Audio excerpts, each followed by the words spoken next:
What's going on, guys? Welcome back to the channel. In today's video, we're going to be reviewing this cooler from Setpower. This is a 12-volt fridge freezer cooler. This is a dual zone climate control with a Bluetooth app. Pretty fancy cooler at a budget-friendly price. So we're going to be taking a look at all the tech specs. This one's a little bit larger than the last one I did from Setpower, the 35-liter PT series. So we gained a little bit of height, around the same footprint, but definitely overall it has improved capacity. So we're going to check out all the technical specs and just see what this thing's all about. So right off the bat, up against the PT35, you can see we are quite a bit taller with roughly the same footprint. They are both dual zones, but on the 45 you actually get two separate lids, so you don't have to open the freezer if you just want to access the fridge or vice versa. You can see here we have a light in each side, which is a really nice feature. I like that a lot, and this removable basket. It also includes your manual. It comes with new buttons, which I thought was nice. I've seen a few people with, coolers like this that are a couple years old. After years of clicking these buttons, they tend to wear out. So they do include an extra set of buttons for the faceplate there. You get your 120 volt adapter as well as a 12 volt adapter. I like to use the 12 volt, just a little bit more efficient on the power supply you are choosing to run this off of. So we're gonna fire this thing up.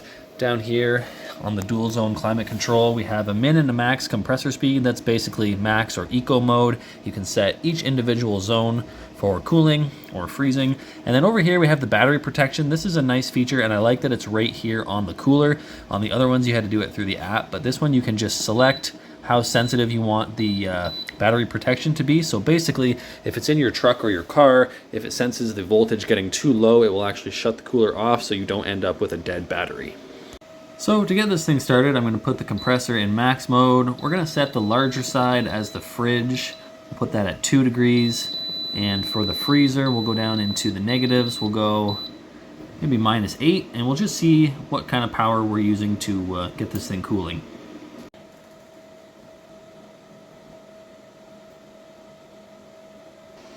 Okay, so I let it run about 10 minutes, and we are using right around 33 watts right now, which is really good. This thing is on maximum mode, which means it can go up to 50 watts, but it's fairly cool in the garage today. We're sitting at 2 degrees on the right, -4 on the left. In eco mode, they say it will stay below 38 watts, which is very, very energy efficient. Even on that small power station I have there, it says it could run for over 10 hours. So I thought we'd take a quick look inside with the thermal camera and just see how things are doing.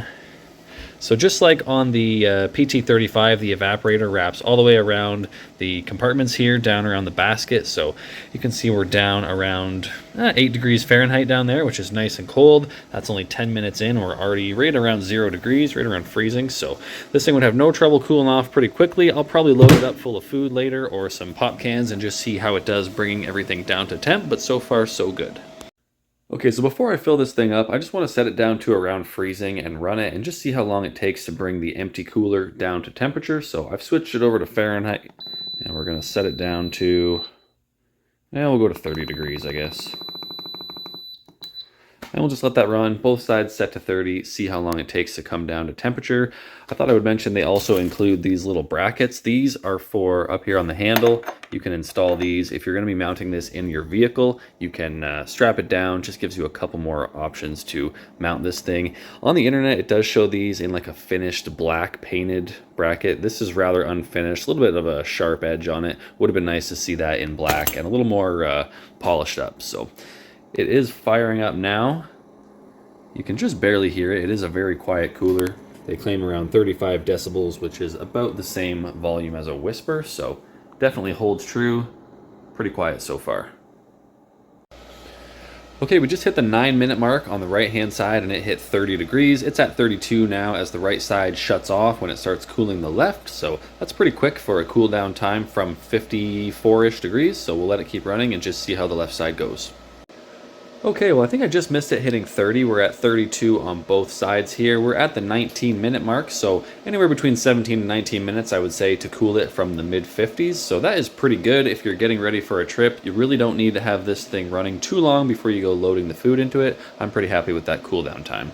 Now, one thing I was not as pleased with is this little basket in the right-hand side of the cooler. It's a really good idea in theory. You can pop it inside, fill it up with food, and bring it back out to the car or whatever you have the cooler situated in. But mine is just really, really tight. It's really hard to get out. I have to use two hands and really fight it. I've watched a couple other people's videos, and they don't seem to have that problem, so there's definitely some kind of a defect that's gone on, either with the basket itself or with the filling of the cooler walls with foam. Something is just a little bit out of size, and it doesn't make the basket easy to take out.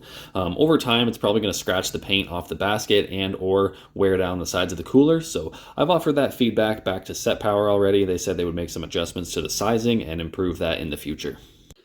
Now, cosmetically on this DT45, I do like what they've done with the exterior here. They've gone with a more textured finish, definitely makes it look a little bit more rugged. They've also downsized the logo to just this little Setpower sticker in the upper left corner. On the PT35, the logo was really big and it just looked a little bit tacky. I get it, these companies want to show off their brand name, but I much prefer the look of this cooler, both the logo and the textured finish, and that carries on to the top as well.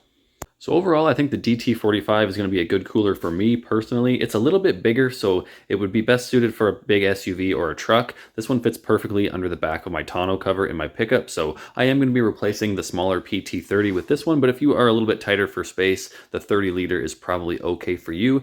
This one starts at $359 depending on what accessories you want to add to it. So like I said, it is on the more budget-friendly side compared to some of these other bigger names of coolers, and I think this one gets the job done just as well. It's got some nice features. My other one has worked great on a couple of road trips. I really do like these coolers. So if you're interested, I'll put a link down below as well as a discount code. You can check them out online. And if you're interested, and feel free to have a look at the pretty large offering of coolers they have. So hope you enjoyed the video. Thanks for watching. I'll see you next time.